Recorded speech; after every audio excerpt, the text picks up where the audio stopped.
एक समय की बात है, एक सेठ रेल से उतरा। उनके पास सामान ज्यादा था, घर थोड़ी दूर था, तो आसपास किसी कूली किसी मजदूर को देखने लगे। तभी एक मजदूर सेठ को दिखाई दिया तो आवाज देकर उसे बुलाया और कहा, ये सामान है जो मेरे थोड़ी दूर स्थित घर पर लेकर जाना है, बोलो कितने पैसे लोगे। मजदूर आम आदमी नहीं बल्कि कुछ विचित्र था। उसने कहा, साहब पैसे जितने देने हैं दे देना, पर मेरी एक शर्त है। सेठ झुंझला उठा। मजदूर और शर्त खींचते हुए बोला, बोल क्या शर्त है तुम्हारी।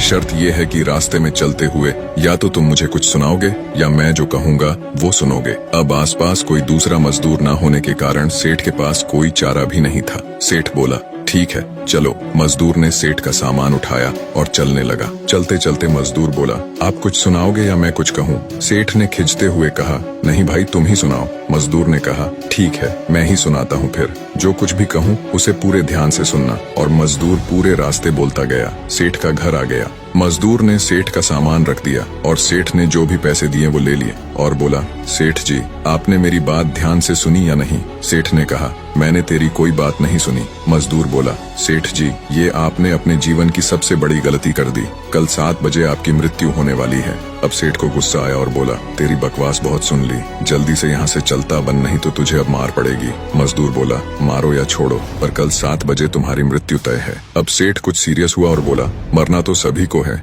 अगर मैं कल मरने भी वाला हूँ तो उसमें अब क्या कर सकता हूँ। मजदूर बोला, मरने वाले तो हो आप, इसे तो कोई टाल नहीं सकता, पर तुम अब भी मेरी बात सुन लोगे तो वो तुम्हारे मृत्यु के बाद भी काम आएगी। सेठ बोला, अच्छा सुना, मैं तेरी बात अब पूरे ध्यान से सुनूंगा। मजदूर बोला, मरने के बाद जब तुम ऊपर जाओगे तो तुमसे पूछा जाएगा, पहले तुम पाप का फल भुगतोगे या पुण्य का। तब तुम कहना पाप का फल भुगतना चाहता हूँ, पर साथ साथ पुण्य का फल आंखों से देखना चाहता हूँ। इतना कहकर मजदूर चला गया। अगले दिन ठीक 7 बजे सेठ की मृत्यु हो गई। ऊपर गया तो यमराज ने वही सवाल पूछा, बोल पहले पाप का फल भुगतेगा या पुण्य का। सेठ को मजदूर की बात याद थी तो बोला, मैं पाप का फल भुगतने के लिए तैयार हूँ, पर साथ साथ पुण्य के फल को आंखों से देखना चाहता हूँ। यमराज बोले, ये क्या बात हुई, यहाँ तो बारी बारी तुम्हें अपने कर्म भुगतने पड़ेंगे। सेठ बोला, फिर मुझसे पूछा ही क्यों, अब पूछा है तो उसे पूरा करो। पृथ्वी पर तो अन्याय होता बहुत देखा है, पर यहाँ तो मुझे ये उम्मीद बिल्कुल भी न थी। यमराज सोच में पड़ गया, बात तो सही कह रहा है, पूछ कर ही गलती कर दी।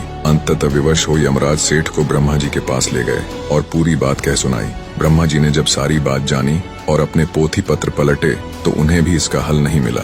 कोई ऐसा नियम नहीं था जिससे जीव की दोनों इच्छाओं को साथ साथ पूरा किया जा सके। ब्रह्मा भी विवश हो सेठ को परमात्मा के पास ले गए, साथ में यमराज भी था। परमात्मा के पास पहुंचे तो उन्होंने ब्रह्मा और यमराज को वापस भेज दिया। अब रह गया सेठ, तो ईश्वर ने कहा, बोलो तुम क्या कहना चाहते हो। सेठ हाथ जोड़ बोला, जी मैं तो शुरू से एक ही बात कह रहा हूँ कि पाप का फल भुगतना चाहता हूँ और साथ साथ पुण्य का फल आंखों से देखना चाहता हूँ। भगवान बोले, धन्य है वो गुरु रूपी मजदूर जो तेरे अंतिम समय में तेरा कल्याण कर गया। अरे मूर्ख, उस मजदूर के कारण ही तू मेरे सामने खड़ा है। तूने अपनी आंखों से मेरे दर्शन कर लिए, मेरे दर्शन मात्र से तुम्हारे सारे पाप नष्ट हो गए। अब इससे बड़ा और क्या पुण्य देखना चाहता है। निष्कर्ष, गुरु हमें कहीं भी और किसी भी रूप में मिल सकता है। गुरु की हर बात ध्यान से सुननी चाहिए, पता नहीं कौन सी बात कब काम आ जाए। सभी गुरुओं को मेरा सत सत नमन। जीवन में सही मार्ग दिखाने वाली ऐसी ही और वीडियो के लिए हमारे साथ जुड़े।